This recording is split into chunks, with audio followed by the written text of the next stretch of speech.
Pagbanta sa buhay ni US President Donald Trump, lumabas sa pahayagan sa Iran. Kamakailan lang ang nakakabahalang balita hinggil sa binabalak ng Islamic Republic matapos anyayahan ito sa isang nuclear deal kasama ang Estados Unidos. Tinanggihan ni Ayatollah Ali Khamenei ang sinasabing plano at pagbabantaan din ng mga karatig na Arab state na huwag tutulungan ng Amerika kung aatake dahil kung magkakaganon, sila ay malilintikan din sa Iran. Siguradong magugulat ka sa mga malalaman mo. Yan ang pag-uusapan natin sa video natin ngayong araw na ito. Kaya siguraduhin mo nang nakasubscribe at i-click mo na din ang notification bell button para palagi kang updated sa ating mga latest upload. Tumuto ka na, just sit back and relax at tapusin mo ang video na ito hanggang sa dulo.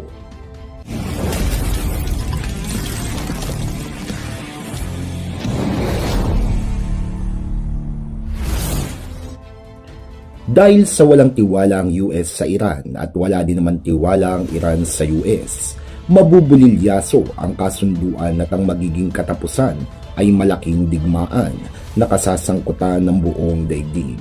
Mayroong mga naniniwala at marami din namang naghihinala. Ang tanong, totoo ba ito?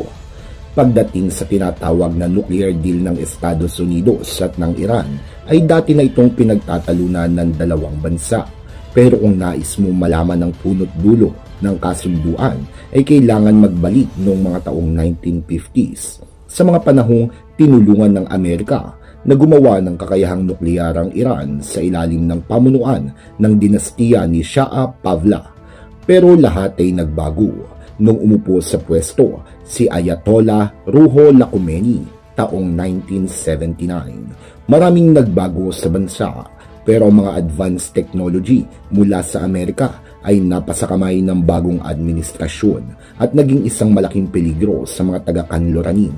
Ang resulta ay isang katerbang sanctions ang tinanggap ng Iran. Taong 2015, pumasok ang makasaysayang nuclear deal. Ayon sa Council on Foreign Relations na pumayag ang Iran na itigil ang paggawa ng sandata nukleyar kung tatanggalin ang mga sanctions laban sa kanila. Kalakip sa nasabing deal ay gagamit lamang ang Iran ng nukleyar sa kanilang teknolohiya pero hindi para gumawa ng nakasisirang bomba.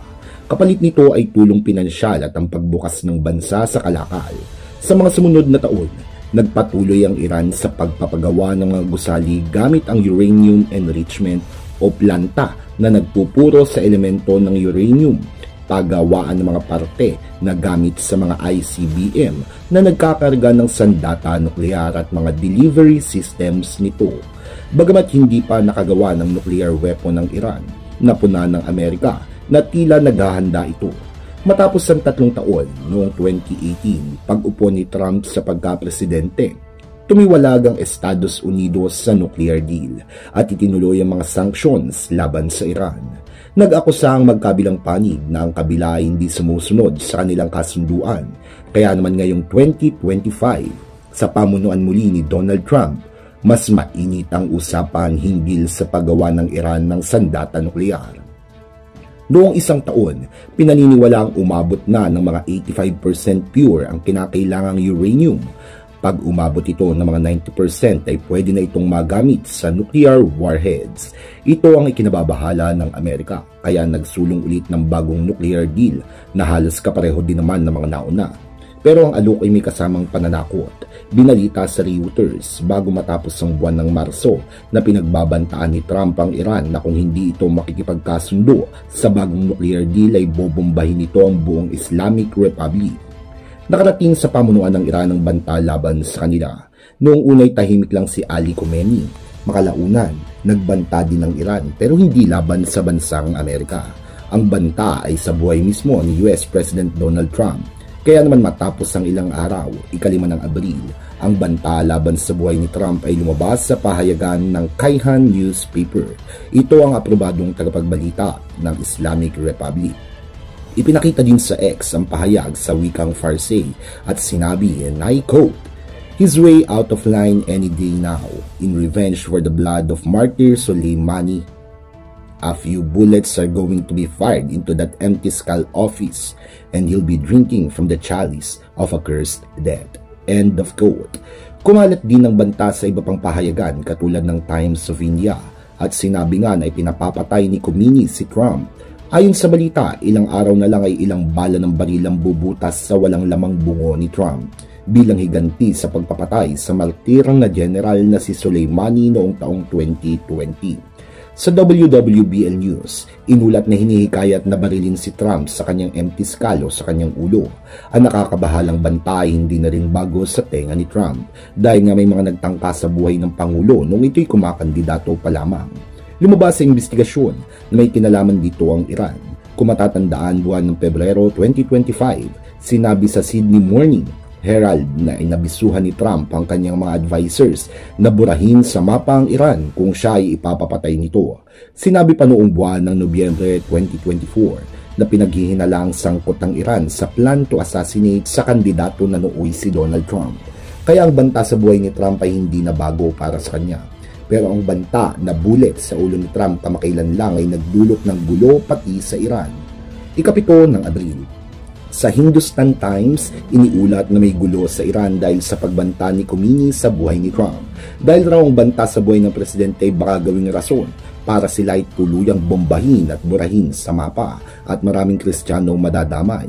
Ibinalita ng The Conversation kamakailan lang na handa na ang mga B-2 bombers ng Amerika. Kung hindi magkakasundo ang dalawang bansa sa kanilang nuclear deal, sinabi na binibigyan ni Trump ng 2 buwan ng Iran para makipagkasundo. Dahil dito pinaghahanda ng Iran ang kanilang kasundaluhan dahil sa bantang pagbomba ni Trump kung hindi nga magtatagumpay ang kanilang nuclear deal. Iniulat naman sa TAS News Agency ng Russia noon lang ikapito din ng Abril na nasa high alert ang militar ng Iran dahil tumanggi ang Republika sa direktang negosasyon. Pero sinabi din na makikipagkasundo lamang sila sa Amerika kung mamamagitan ng Oman sa usapan. Subalit kung matuloy na atakihin sila ng US, binalaan ng Iran ang bansang Iraq, Kuwait, United Arab Emirates, Qatar, Turkey at Bahrain na wag nilang susuportahan ng Amerika dahil kung ganoon ay malilintikan sila sa Iran. Anong aral ang mapupulot dito ngayong halos nalagas ng 3 galamay ng Axis of Resistance, isa na lamang namamataang peligro ng mga Amerikano? Ito ay ang Islamic Republic ng Iran. Ganon din naman ang nakikita ng Iran na kailangan magbayad ang Estados Unidos sa ginawa nila sa martir na general na si Soleimani. Kaya kung hindi magkakasundo ang dalawa sa kanilang nuclear deal, marahil ay masasaksihan natin kung sino talaga ang may kakayahang militar na burahin sa mapa ang bawat isa. Sa ayaw man at sa gusto ng buong madla, siguradong magiging mitya ng hindi magandang kahahantungan para sa buong mundo ang nangyayaring ito. Mahalaga na alam at aware ka sa nangyayari, kaibigan, sa mga pandaigdigang kaganapan. Ikaw, anong masasabi mo dito? Kanino ka panig? Sa Iran ba o sa US? Well, ibigay ang iyong malayang opinyon sa ating comment section down below. Huwag mo na rin kalimutan mag-subscribe at i-click mo na rin ang notification bell button para palagi kang updated sa ating mga paparating pang mga upload. Maraming salamat sa inyong pagtutok at pakikinig. Hanggang sa muli at kita-kits tayo sa ating mga susunod pang mga videos.